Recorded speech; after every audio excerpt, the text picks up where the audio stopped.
നമസ്കാരം. നട്ടെല്ല് വേദന കാരണം ആശുപത്രിയിൽ കയറുന്ന യുവാക്കളുടെ എണ്ണം നമ്മുടെ നാട്ടിൽ കൂടുകയാണ്. ദിവസവും ബൈക്കിൽ ദീർഘദൂരം യാത്ര ചെയ്യുന്ന 80% പേരിലും നടുവേദനയും ഡിസ്ക് തേയ്മാനവും ഉണ്ടെന്നാണ് കണക്ക്. കഴിഞ്ഞ 5 വർഷത്തിനുള്ളിൽ നട്ടെല്ലിൻ്റെ പ്രശ്നവുമായി ബന്ധപ്പെട്ട് ചികിത്സയ്ക്കെത്തുന്ന യുവതി യുവാക്കളുടെ എണ്ണം വർദ്ധിച്ചു. 21 വയസ്സുള്ളവർ വരെ ചികിത്സയ്ക്കെത്തുന്നുണ്ട്. ടെക്കികൾ, മെഡിക്കൽ റപ്പുമാർ, മാധ്യമപ്രവർത്തകർ എന്നിവരും ഇക്കൂട്ടത്തിലുണ്ട്. ബൈക്ക് യാത്രകളിൽ ഉണ്ടാകുന്ന ചലനങ്ങൾ നട്ടെല്ലിലെ ലംബാർ വെർട്ടിബ്ര എന്ന ഭാഗത്ത് നേരിട്ട് സമ്മർദ്ദമേൽപ്പിക്കും. കശേരുക്കൾ തമ്മിൽ പരസ്പരം ഉരസുന്നത് തടയുന്ന ഡിസ്കുകളെയും തെറ്റായ ഇരിപ്പിലുള്ള ബൈക്ക് ഓടിക്കൽ പ്രതികൂലമായി ബാധിക്കും. ഇത് കൂടാതെയാണ് മണിക്കൂറുകളോളം കമ്പ്യൂട്ടറിന് മുന്നിൽ ഇരുന്നുള്ള ജോലി.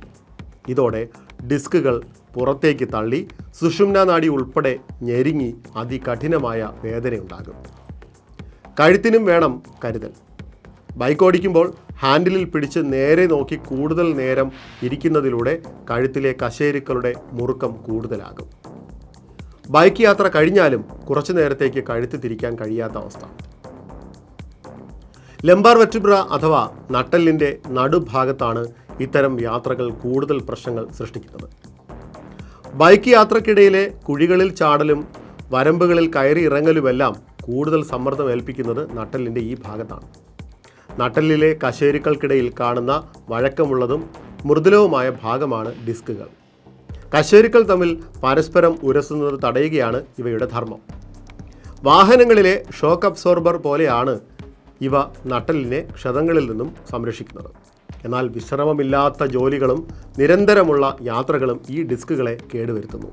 അതിൻ്റെ ഫലമായി അവ കശേരുക്കൾക്കിടയിൽ നിന്ന് സാവധാനം പുറത്തേക്ക് തള്ളി നിൽക്കാൻ ആരംഭിക്കുന്നു.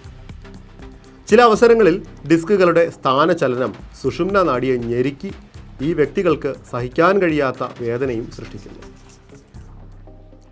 തുടക്കത്തിൽ ഇത്തരം വേദനകളെ വേദന സംഹാരികളും ലേപനങ്ങളും ഒക്കെ ഉപയോഗിച്ച് ഇല്ലാതാക്കിയാൽ പ്രശ്നം ഗുരുതരമാവാനാണ് സാധ്യത. ശരീരത്തിൻ്റെ ഏതെങ്കിലും ഭാഗങ്ങളിൽ കേടുപാടുകൾ സംഭവിച്ചിട്ടുണ്ട് എന്ന മുന്നറിയിപ്പ് വേദനയുടെ രൂപത്തിലാണ് ശരീരം നമ്മളോട് സംവദിക്കുന്നത്. ഇത്തരം മുന്നറിയിപ്പുകളെ വേദന സംഹാരികൾ കഴിച്ചും എന്തെങ്കിലും ലേപനങ്ങൾ പുരട്ടിയും അവഗണിച്ച് ആ ഭാഗങ്ങളിലെ പ്രശ്നം രൂക്ഷമാവുകയും കേടുപാടുകൾ അധികരിക്കുകയും ചെയ്യും. പിന്നീട് വേദന സംഹാരികളുടെ ഉപയോഗമില്ലാതെ മുന്നോട്ട് പോകാൻ കഴിയാത്ത സ്ഥിതി സൃഷ്ടിച്ചെടുക്കുകയും ചെയ്യും. പതിവായി കമ്പ്യൂട്ടർ ഉപയോഗിക്കുന്നവരുടെ ഇരിപ്പും പ്രശ്നമാണ്. നിശ്ചിത ദൂരത്തിൽ നട്ടെല്ല് വളയാതെ കൈകൾ ശരിയായ പൊസിഷനിൽ വയ്ക്കാത്തതാണ് കാരണം. ഇനി പറയുന്ന കാര്യങ്ങൾ ശ്രദ്ധിച്ചാൽ ഈ പ്രശ്നങ്ങളൊക്കെ ഒരു പരിധിവരെ നമുക്ക് ഒഴിവാക്കാം. നടുനിവർത്തി നേരെ ഇരുന്ന് മാത്രം ബൈക്ക് ഓടിക്കുക. കഴുത്ത് മുന്നിലേക്ക് നീട്ടിവെച്ചും മുന്നോട്ട് കുനിഞ്ഞിരുന്നും വണ്ടി ഓടിക്കരുത്. ചെവികളും തോളും വരെ ഒരേ രേഖയിൽ വരണം. കാലുകൾ ഫുട് റെസ്റ്റിൽ നേരെ വച്ച് ഹാൻഡിലിൽ പിടിച്ചിരിക്കുക. കുഴികൾ നിറഞ്ഞ റോഡിലൂടെ പതുക്കെ മാത്രം ഓടിക്കുക. ദീർഘദൂരം തുടർച്ചയായി ബൈക്കിൽ യാത്ര ചെയ്യരുത്. ലോങ് ഡ്രൈവിൽ ചെറിയ ഇടവേളകളെടുത്ത് മാത്രം യാത്ര തുടരുക.